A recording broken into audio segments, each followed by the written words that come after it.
Welcome to Running on Reddit r/RegularRevenge, where revenge is best served any way possible.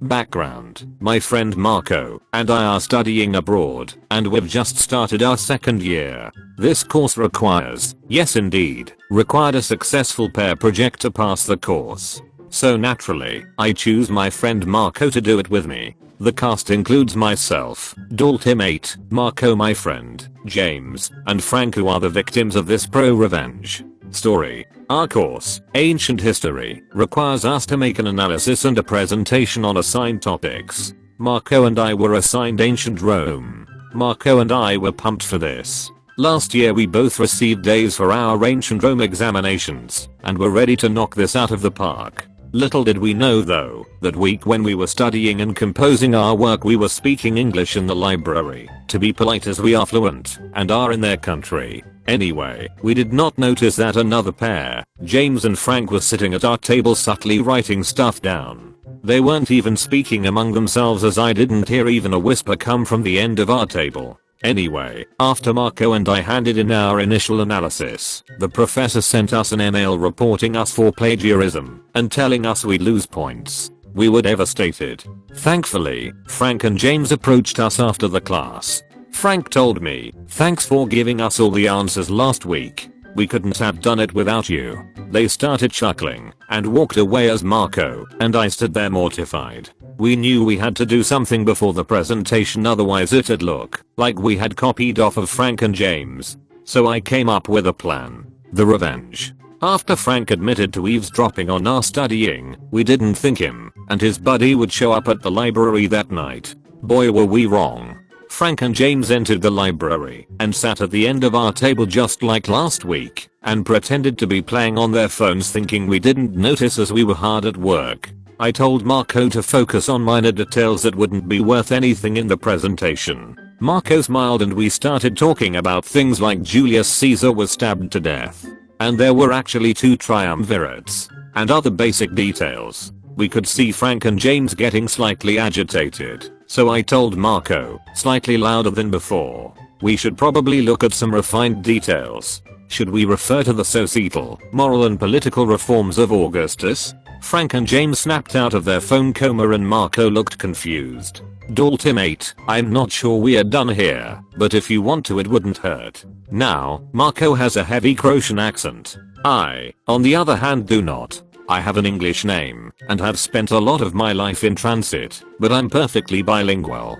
James and Frank did not know this. I look at Marco and say, "Jepoingimo, where do we start?" Marco lights up and laughs and we spend the rest of the night studying in Croatian, but we didn't stop there. The entire week we studied like this, and Frank and James kept coming back in a feeble attempt to salvage some notes. By the last day, they started finally studying, but it was too late. They panicked and finally broke. Frank went straight to me, and I stood up to meet him halfway across the table. "Important later, I promise you." And he shoved me onto the ground and started screaming about how I sabotaged his assignment and how I've ruined his whole semester. But I didn't just do that, Frank. Oh no, the layers of revenge go deeper. Marco is a double major. He studies both ancient history and photography. Marco has all types of cameras, including cameras small and hard to see. Along with this, he has access to university cloud storage, which I'd argue has enough storage to contain a week's worth of constant filming during study. Marco and I approached our professor the day before our presentation and showed him everything, from over 15 hours of them playing on their phones to Frank admitting I failed him and him physically assaulting me. Frank was expelled. James was failed for the entire semester as he had nothing to present nor a partner to present with, and Marco and I were given back our grades for our analysis. In sum, don't steal people's work and don't assault people because your plans of plagiarism go sideways.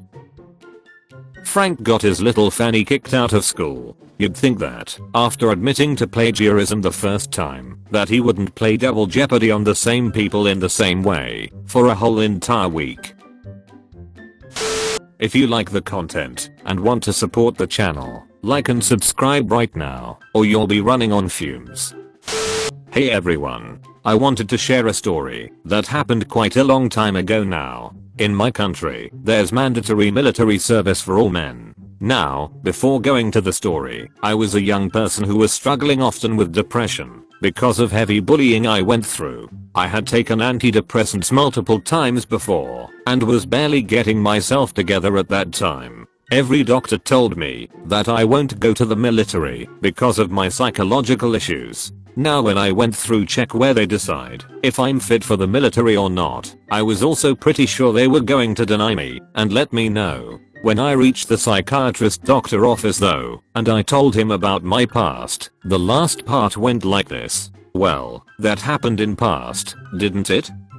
I guess so. Then you're all fine. All good. Next. I was shocked, since there were multiple red flags on that paper. I ended up taking the alternative option, which was doing alternative military service, which is social work, at some elderly house, helping them. I didn't want to go to do the military service. I wanted to keep my dorm, and I had my religious reasons. Most of my friends who told me their stories were completely fine, and I didn't think too much. So, I was set to work in an elderly clubbing house, where elders had their club meetings, did some artistic work or just talked. I helped them out.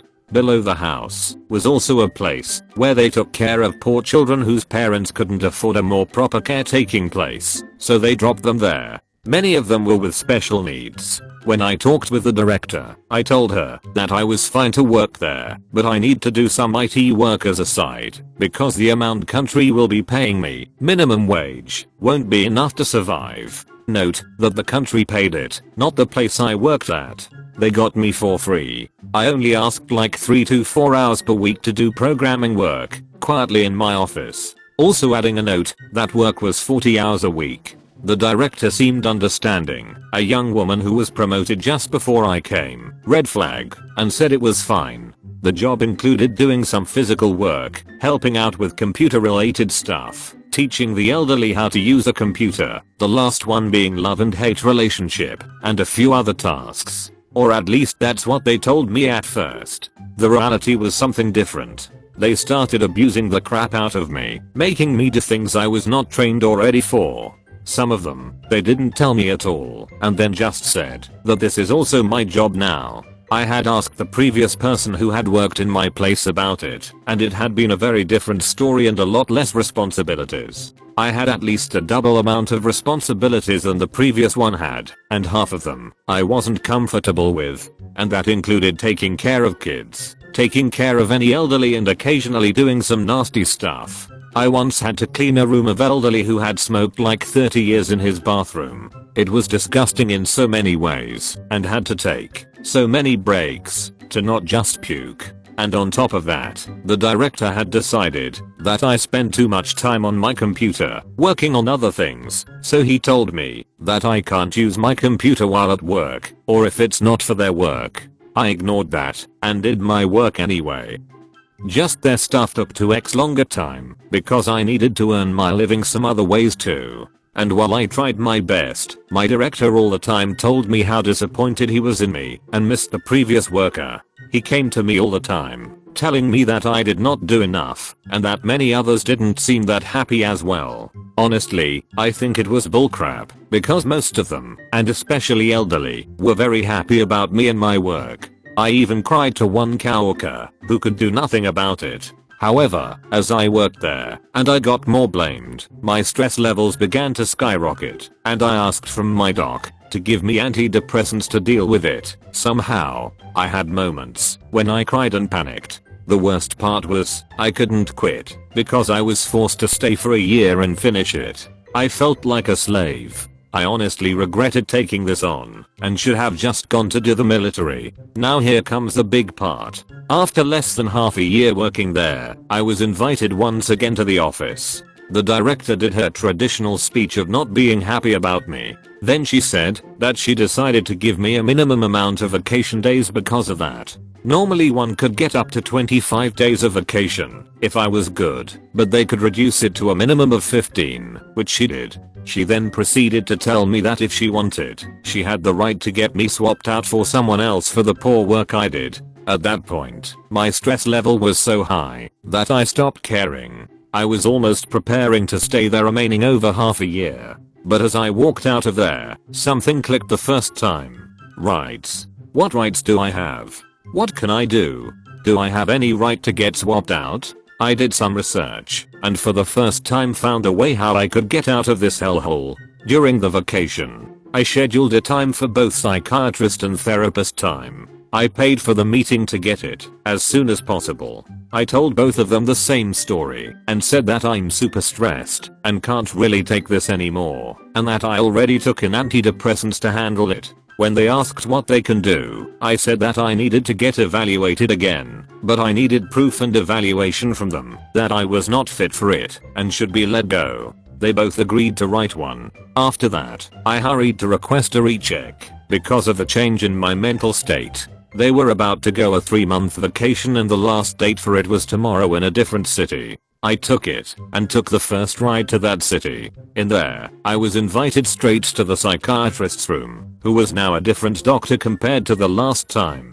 The doctor read through the reports and all the information, asking only some questions. Every detail about this place I was working in was also down there. And as some time passed, he quoted one of the last messages on the paper. "Well, go have your freedom then." And gave me freedom from alternative service and military service as well, deeming me unfit for it. I walked home and was almost crying.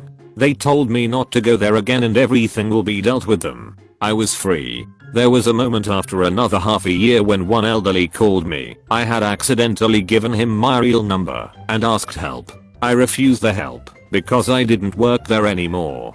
However, the elder told me that it's really bad because even half a year later, the place I worked at didn't get a replacement for me and worked with one less person. They supposedly had hands full of stuff because every documentation, paper, and other stuff were now done by the actual workers and the country refused to give them a new one, at least until my official time would be over. I gotta admit, that felt damn good.